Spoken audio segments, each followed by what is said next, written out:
poste cette vidéo avec un petit peu de retard, enfin beaucoup même, parce que comme vous allez le voir dans cette vidéo, c'est compliqué de faire un montage sur autant de temps. Si tu ne connais pas, je suis maman de 7 enfants avec Logan que tu vois pousser la poussette, qui est l'aîné. Il a 15 ans, et j'étais aussi accompagnée de ses frères jumeaux qui ont 2 ans et demi, et de leur petite sœur Kazé qui a 3 mois. Celui qui pousse la poussette actuellement c'est mon frère, ce n'est pas le papa, puisqu'avec le papa des 7 nous sommes séparés. Et on a une histoire un petit peu particulière mais dont je ne vous parlerai pas dans cette vidéo. Pour cette sortie au Puy du Fou, on était aussi accompagnés de leur mamie, ma maman. C'est la petite dame que vous voyez boire de l'eau sur ces images. Et il y avait aussi d'autres membres de la famille, mais vous ne les verrez pas dans cette vidéo. Pour cette sortie, j'étais donc avec 4 de mes enfants. Et si tu te demandes où étaient les 3 autres, Envel qui a 13 ans, Sony qui en a 12 et Yuna qui en a 10, eh bien ils étaient, et ils sont encore d'ailleurs, en Chine avec leur papa.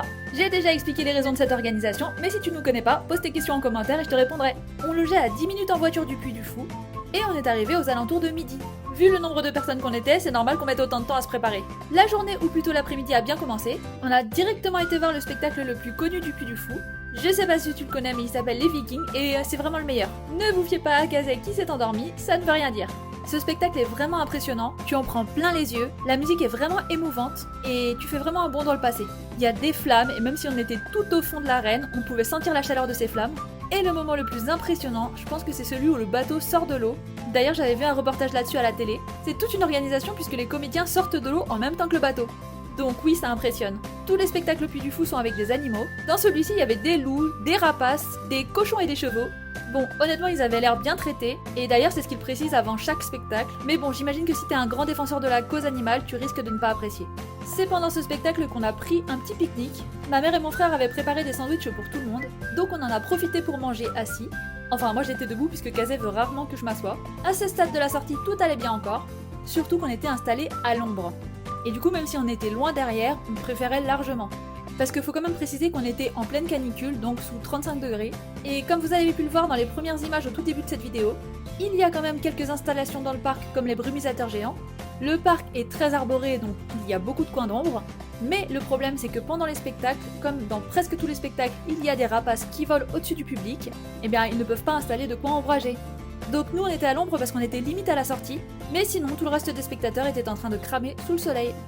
Là sur ces images vous pouvez voir le moment dont je vous parlais, le moment le plus impressionnant du spectacle donc, ce dracar qui sort de l'eau avec les acteurs dessus. Il y a tout un système de trappe en dessous qui permet ce résultat visuel. Honnêtement à ce stade du spectacle on arrivait tous à profiter. Et en plus j'étais hyper content de voir que les jumeaux étaient très intéressés, puisque bien sûr ils ont 2 ans et demi et quand on découvre quelque chose de nouveau c'est pas évident de savoir à l'avance s'ils vont aimer ou non. Mais là ils étaient hyper impressionnés, et en plus ils sont restés attentifs pendant tout le spectacle. Bon après faut dire qu'ils étaient en train de manger leur sandwich comme je vous le disais, donc je pense que ça les occupait pas mal. Et autre chose aussi qui les a occupés pendant tout le spectacle, ce sont les petits graviers qu'il y avait par terre avec la poussière, le sable, parce qu'il faut dire qu'ils ont toujours aimé jouer avec ça. Je vous montre un petit peu leur réaction sur ces images. À chaque fois ils appelaient Logan pour leur montrer, pour lui dire de regarder.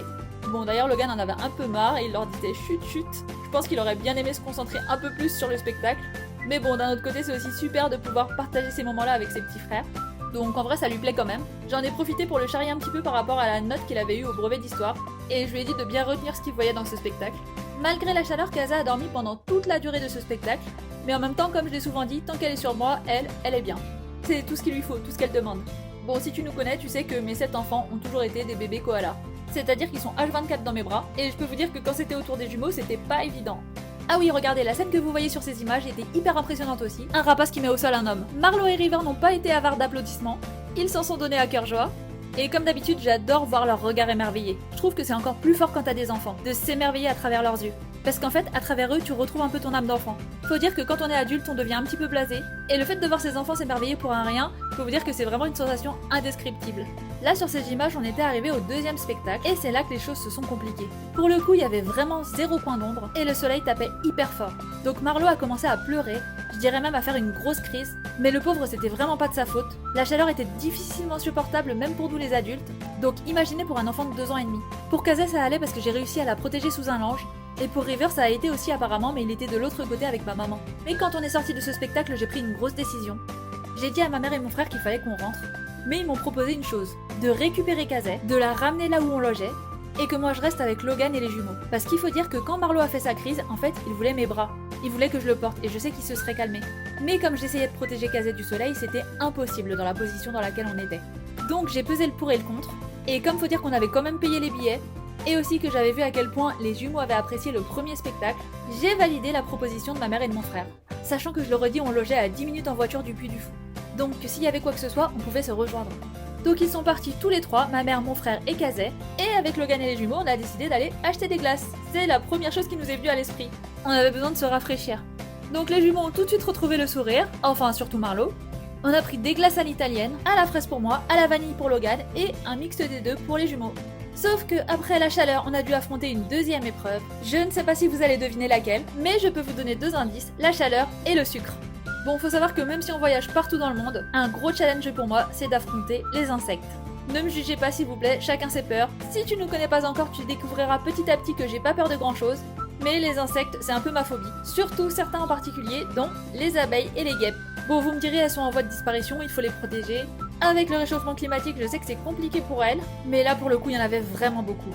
Et avec les jumeaux qui en mettaient partout, elles ont carrément commencé à se poser sur eux. Bon alors je vous dis tout de suite, j'avais plus peur qu'eux. Eux, ils étaient concentrés à fond sur leur glace, donc limite ils s'en fichaient de partager avec des abeilles et des guêpes. Mais personnellement, j'étais carrément en panique. Ça m'est arrivé une fois de me faire piquer par une abeille et je peux vous dire que ça fait vraiment très mal, surtout que j'avais hyper peur d'y être allergique.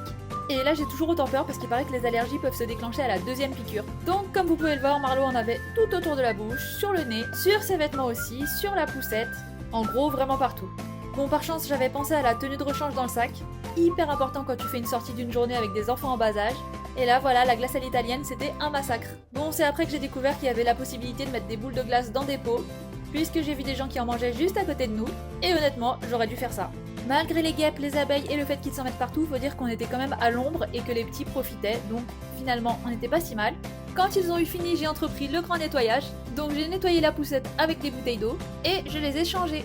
Bon, comme vous pouvez le voir, Logan joue beaucoup avec eux, mais les changer, c'est pas trop son truc. On dit souvent que dans les familles nombreuses, l'aîné a beaucoup de responsabilités, mais c'est pas vraiment valable dans notre famille. Et personnellement, je trouve pas que ce soit un problème, parce que effectivement, c'est pas le rôle des aînés. Même si, il faut dire que ma fille Yuna, qui a 10 ans, m'aide énormément. Un petit peu trop même, je pense. Alors j'ai du mal à refuser son aide parce que c'est quelqu'un de très volontaire, mais c'est vrai que des fois, elle en fait un peu trop pour son âge. Enfin, je vous rassure quand même, elle arrive très bien aussi à garder sa place d'enfant. Surtout quand il s'agit de chahuter avec les jumeaux.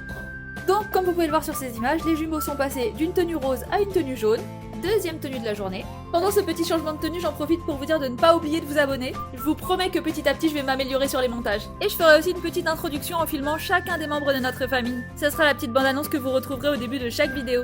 Bon, par contre, je vous le dis, ça sera peut-être seulement à la rentrée.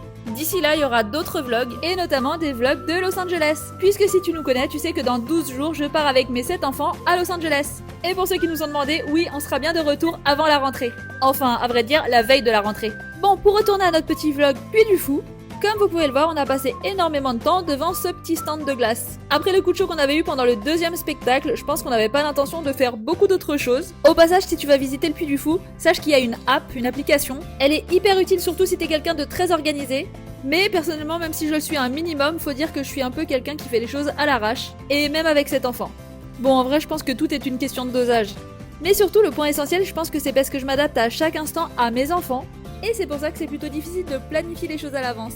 Donc tout au long d'une journée, je fais preuve de beaucoup de flexibilité. Je pense qu'avec 7 enfants, il faut apprendre à lâcher prise et accepter que tout ne soit pas parfait. Parce que les enfants, c'est toujours imprévisible. Donc c'est toujours un sacré défi, mais pour rien au monde je voudrais changer ma vie. Bon, après, je pense qu'à ce stade, on peut dire que c'est une vocation. Puisque non seulement à la maison, je m'occupe de mes 7 enfants, mais c'est aussi mon métier. Si tu ne nous connais pas, je suis maîtresse d'école en maternelle. Donc même quand je suis pas à la maison avec mes 7 enfants, je m'occupe d'une 20aine d'enfants qui ne sont pas les miens. Et le pire dans tout ça, c'est que j'adore ça. Bon, après, je sais pas, hein, peut-être que tu diras que je suis un peu maso. Mais je sais pas, pour moi, si j'étais pas entourée d'enfants, je serais pas heureuse. Pour moi, les enfants, c'est la vie. Je sais que dans notre société occidentale, il y a beaucoup d'avis négatifs sur les enfants, mais heureusement, c'est pas comme ça partout dans le monde. Bon, après, je n'irais pas que les enfants, c'est aussi beaucoup de fatigue. Le but, c'est pas de te faire croire le contraire, mais je trouve que c'est de la bonne fatigue. Comme tu peux le voir dans mon vlog, je vais te montrer la vraie vie de famille avec 7 enfants, pas une vie de famille édulcorée. Je vais te montrer les bons et les mauvais côtés. Enfin, si on peut appeler ça comme ça. En vrai, j'appellerais plutôt ça les moments bruts.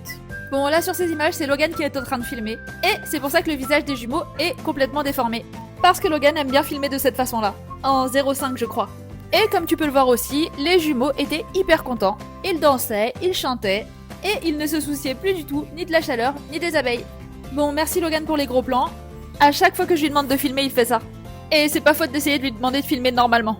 Enfin, j'espère que vous appréciez quand même, puisque c'est fort possible que vous retrouviez souvent dans nos vlogs cette façon de filmer. Parce qu'honnêtement, j'en suis pas fan, mais faut dire que ça m'aide beaucoup quand je lui demande de filmer. Alors là sur les images, celui que vous voyez c'est River, et sa passion c'est de danser. Faut dire qu'il regarde souvent des Billions à la télé. Je sais pas si vous connaissez mais c'est 4 personnages qui dansent et qui chantent. Un groupe de danseurs quoi. Donc à chaque fois il apprend leur chorégraphie et il les reproduit. Enfin en vrai Marlo aussi, mais c'est plutôt Marlo qui a commencé à copier River. Honnêtement je sais pas d'où ça leur vient cette passion, mais je crois qu'à la base c'était plutôt un mélange de kung-fu et de danse, puisqu'ils nous ont toujours vu pratiquer le kung-fu en famille, mais maintenant je vois bien la différence quand ils dansent et quand ils font du kung-fu. Bon, tu me diras, le kung-fu ça fait un peu gros cliché pour une famille d'asiatiques, mais en même temps, si tu le sais pas, leur père et moi, on s'est connus au sport, au kung-fu, quand on avait 15 et 17 ans. Bon, là, je suis désolée, mais si t'entends des petits bruits de bébé derrière, c'est parce que Kazé commence à parler au iPhone comme moi, vu que là, je suis en train d'enregistrer cet audio avec elle sur les genoux. Et tout à l'heure, elle dormait, mais là, elle s'est réveillée. Donc tu risques de l'entendre un petit peu sur ma bande-son. Surtout qu'elle m'imite vraiment, donc elle a vraiment l'air de raconter des choses. Limite, j'aurais envie de la laisser continuer à faire l'audio. Qu'est-ce que t'en penses, Kazé? T'as entendu? Elle a vraiment l'air de me répondre. C'est trop rigolo à cet âge-là. Bon, là sur ces images, Logan finissait d'habiller Marlo et River pour que je puisse m'atteler à ma dernière mission avant qu'on puisse repartir. Je rappelle qu'il y avait quand même des abeilles et des guêpes encore partout autour de nous. Donc avant de se remettre en route, j'ai voulu tout mettre dans un sac. Bien sûr, j'avais aussi prévu les sacs plastiques, heureusement. Donc j'ai enfourné tous leurs vêtements sales dans le sac plastique. Et bien sûr, j'ai fait attention à ce qu'il n'y ait pas de guêpes ou d'abeilles à l'intérieur. Je pense que c'est vraiment l'étape que j'ai détestée le plus. Celle-ci et aussi celle de nettoyer la poussette ensuite. Pendant ce temps-là, les jumeaux avaient trouvé des petits canards à poursuivre, donc ils étaient bien occupés, et honnêtement ils étaient pas pressés de repartir, mais à un moment donné, fallait bien repartir. J'ai dit à Logan qu'on allait se diriger vers la sortie à notre rythme, et qu'on s'arrêterait si on voyait des choses en chemin. Honnêtement, je nous voyais mal assister de nouveau à un spectacle sous le soleil. Pour nous donner de la force, j'ai dit à Marlo et River de faire une dernière petite danse. Voilà, ça me donne du courage. Je vous laisse apprécier. Comme vous pouvez le voir, ils sont à fond. Bon après t'aurais peut-être envie de me dire, et t'aurais raison, que ça ils pourraient le faire à la maison, que ça vaut pas le coup d'acheter des places au Puy du Fou pour ça, mais les enfants de moins de 3 ans ne payent pas et c'est pas pour rien. Honnêtement j'espère vraiment pouvoir les ramener tous les 7 quand ils seront plus grands au Puy du Fou, parce que ça vaut vraiment le coup, mais là on a vraiment pas pu profiter. Et d'ailleurs quand on y retournera ça sera pas sous la canicule. Au moins je saurai exactement à quoi m'attendre. On sera rodés. Comme tu peux le voir sur ces images, à ce moment-là, Marlo et River portaient encore une couche, mais depuis hier, ça y est, on leur a retiré la couche la journée. Ma mère et moi, on leur met juste la couche pour la sieste et pour la nuit. Faut dire que j'ai attendu le dernier moment, mais on peut dire qu'ils sont prêts, puisque depuis hier, il n'y a pas tant d'accidents que ça. Marlo et River rentrent en petite section à la rentrée en septembre. Ils sont du mois d'octobre, donc ils n'auront pas tout à fait 3 ans. J'ai toujours entendu dire que la propreté venait naturellement autour des 3 ans de l'enfant, et honnêtement, ça s'est vérifié pour tous mes enfants. Enfin, c'est quand même une grande étape dans la vie d'un enfant, donc avec ma mère, on a décidé qu'on les emmènerait choisir un petit cadeau pour fêter ça. Avant de se remettre en route, les jumeaux ont bu un peu d'eau. Ah oui, au fait, petite anecdote, depuis qu'ils sont nés, j'essayais de ne pas les habiller pareil, de ne pas leur donner les mêmes choses, mais depuis quelques temps maintenant, s'ils n'ont pas la même chose exactement, ils se disputent. Faut dire que Marlo et River sont des jumeaux identiques et qui sont très fusionnels. Et au passage, autre petite anecdote, leur papa a aussi un frère jumeau identique, et le papa de leur papa, donc leur grand-père, aussi. Donc ça fait 3 générations avec des jumeaux identiques. Et à chaque fois, des garçons. Donc quand ils ont eu fini de boire, on s'est remis en route, et c'est là qu'on a affronté la 3e épreuve. La première épreuve c'était donc la chaleur, la deuxième épreuve c'était donc les abeilles et les guêpes, et même si mon montage est pourri, tu vas maintenant découvrir notre 3e épreuve. Non, c'est pas celle-ci, ça c'est juste un beau paysage. Un petit air des chutes d'Iguazu en Argentine, je trouve. Si tu connais pas les chutes d'Iguazu en Argentine, tu finiras par les connaître parce que je compte bien les emmener un jour là-bas. Là c'était juste un petit cours d'eau avec un petit effet de vapeur, et vous avez donc sur ces images River devant une rivière. Là on était donc sur le chemin du retour, mais en prenant tout notre temps, et on ne se doutait pas de la 3e épreuve qui nous attendait. Non, bien sûr, je plaisante, je m'y attendais tout à fait. C'était la suite logique. Est-ce que tu arrives à deviner cette 3e épreuve? Je te donne de nouveau 2 indices. Cycle de la vie et glace. Tic-tac, tic-tac. J'espère que tu as deviné. À cet âge-là, un enfant, après avoir pris un bon déjeuner avec des sandwichs et après avoir mangé une glace, il a envie de faire popo. Surtout quand tu sais qu'il a pas encore fait depuis ce matin. Bon, ça c'est des choses que j'arrive assez bien à anticiper. Et si tu nous connais, tu sais qu'on est des baroudeurs. Je sais que c'est pas bien vu par tout le monde. Et franchement, je peux comprendre. Mais honnêtement, on va pas s'empêcher de vivre pour ça. Donc quand on est en sortie ou en voyage, mes enfants, je les change là où je peux. C'est-à-dire que s'il y a pas de table à langer, et ben ça sera n'importe où. J'essaye bien sûr de les cacher des regards le plus possible. J'ai jamais eu de remarques négatives.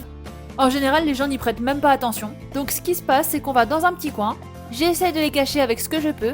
Donc par exemple là c'était avec la poussette d'un côté et avec Logan de l'autre, mais vraiment je pouvais pas faire autrement parce qu'il y avait pas de toilettes à proximité, et même s'il y avait eu des toilettes, j'ai aucune idée de s'il y avait une table à langer à l'intérieur ou non. Par contre bien sûr le truc auquel je fais hyper gaffe c'est de laisser l'endroit hyper propre, comme il était avant, c'est-à-dire que je prévois les lingettes et aussi les sacs poubelles. Et bien sûr, s'il n'y a pas de poubelle à proximité, ben je garde les sacs poubelles fermés dans mon sac. C'est pas hyper agréable de savoir que tu trimbales du caca, mais bon, parfois il n'y a pas le choix. Ce que je fais aussi, et tu vas le voir sur ces images, c'est que je mets les jumeaux à contribution, surtout quand je suis seule avec eux. Là par exemple sur ces images tu peux voir que River m'aide à tenir le sac poubelle et les lingettes, et comme ça moi j'ai les mains libres pour récupérer les couches, et puis comme ça il apprend à rendre service, même si apparemment c'est pas mon point fort de leur apprendre à rendre service, puisque chez Logan et chez Envel il n'y a pas vraiment de résultat. Donc là maintenant que j'ai sorti tout le matériel, on se met dans le petit coin cachette improvisé. Bon, on est au beau milieu d'une allée donc c'était pas l'idéal, mais par contre le point fort c'est qu'on était à côté d'une poubelle. Au bout du 7ème enfant j'arrive à les changer dans toutes les positions, donc couché ou debout. Quand j'ai la possibilité de les laisser choisir je le fais, mais ils ont pas forcément de préférence, ça dépend du moment. D'ailleurs pour notre prochain voyage à Los Angeles, je sais pas encore comment je vais faire. J'ai pas encore décidé si j'allais leur mettre des couches ou des culottes, mais par contre si je décide de leur mettre une culotte, je sais que j'aurai un pot à proximité. Mais en vrai, je pense que je vais leur mettre des couches culottes.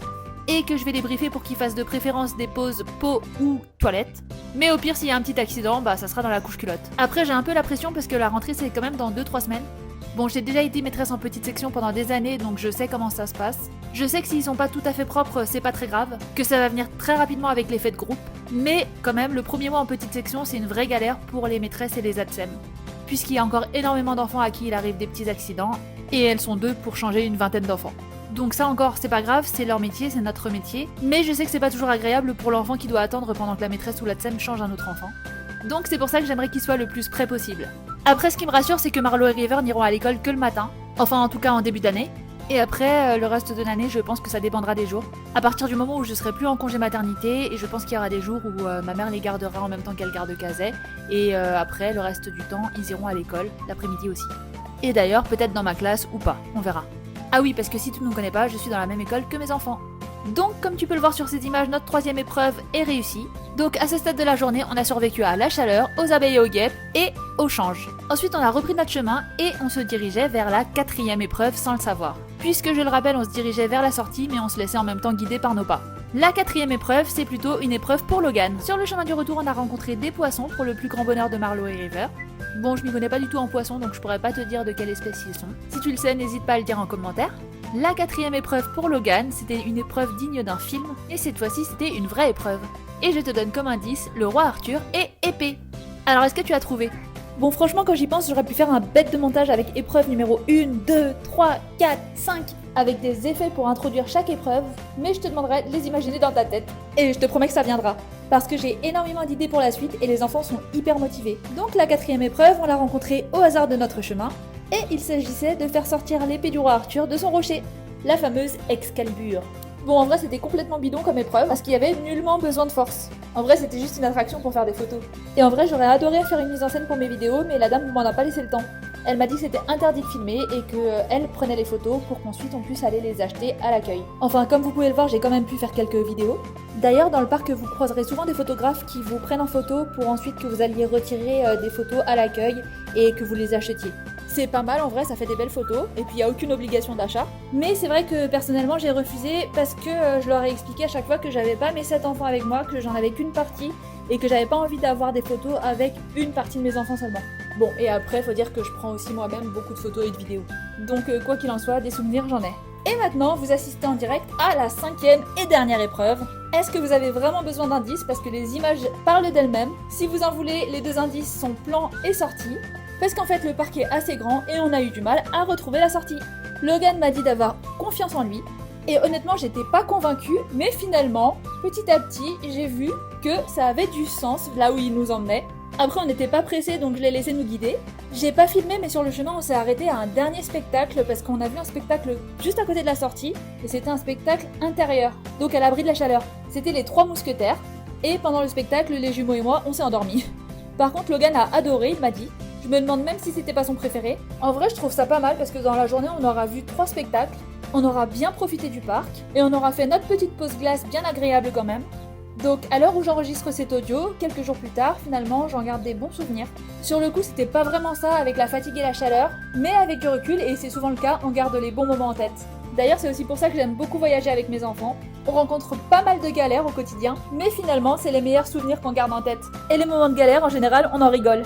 Donc ensuite, arrivé vers la sortie, on a téléphoné à mon frère. Il me restait plus beaucoup de batterie, mais assez pour lui téléphoner. Et il est arrivé en 15-20 minutes. En attendant, Marlo et River ont voulu que je les prenne dans l'écharpe à tour de rôle. Ils en ont profité qu'il n'y ait pas casé à l'intérieur. Et honnêtement, je les comprends. Voilà, c'était le premier long vlog que je vous faisais. J'espère que vous aurez réussi à le regarder jusqu'au bout, à imaginer tous les montages que j'aurais pu faire dans votre tête. En tout cas, je vous remercie pour votre soutien au quotidien, puisque sans vous, ça n'aurait plus de sens. N'oubliez pas de vous abonner, de liker, de commenter, ça fait toujours plaisir. Et les prochains vlogs, ça sera des vlogs de Los Angeles. J'essayerai de pas prendre trop de retard pour les monter. D'ici là, je vous dis à très bientôt les cocos, et bye bye!